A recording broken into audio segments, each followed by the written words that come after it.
Natyrisht që vedisimi i partive politike, sepse deri më tash nuk kanë qenë të vedisuara sa duhet, për shkak se atje vazhdimisht ju kanë shkel të drejtat dhe lirit themelore të njeriut.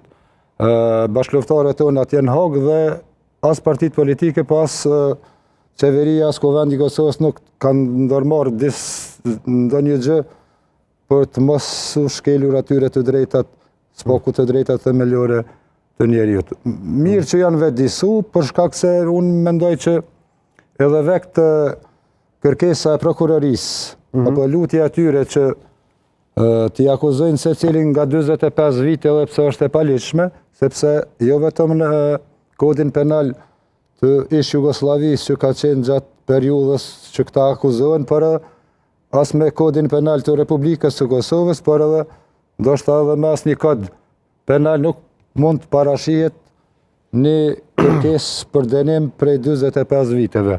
Maksimumi i dënimit për krime lufte, çka e diun është parapoq që t'jetë 20 vite, edhe ndaj rastit të Sali Mustafa Salit që i kërkojnë 35 vite, edhe ndaj Pjetër Shalës që kanë kërkuar 22 vite, por edhe kërkesa tash që të dënohen këta me 45 vite secili, natyrisht jo vetëm që është e paligjshme, por është edhe një ofendim që këta ja bojnë edhe popullit. Prisni bashkëluftëtarët tuaj dalin të lirë, zoti Klinaku? Po të kishte drejtësi, natyrisht që këta do duhet të shpalleshin pafajshëm, sepse po të kishte drejtësi, nuk i besoni gjykatës speciale? Jo, që mund të sjellë drejtësi.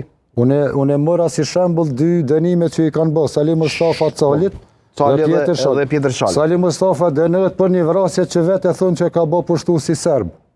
Domethënë të dënosh njeriu me fillimisht me 26 vite, pastaj 22 dhe në fund që verdikti final ka kaluar në 15 vite, natyrisht është një dënim veç politik, se s'ka të bëj asgjë me drejtësi. Po edhe ndaj Pjetër Shalës ashtu dënimi ka qenë politik, sepse s'ka të bëj fare me drejtësi. Nëse këta janë vedisu s'paku, këta gjyqtarë, dhe duhen që punojnë me të vërtet për drejtësi, këta dhe duhet që ti shpallin të pafajshëm, sepse vazhdimisht ju e dini që kam thonë që nuk e kemi pyet ne shtabin e përgjithshëm për ta luftu pushtuesin. Dhe në kohën kur ata kanë bërë armë pushim, ne kemi luftu sepse na sulmoi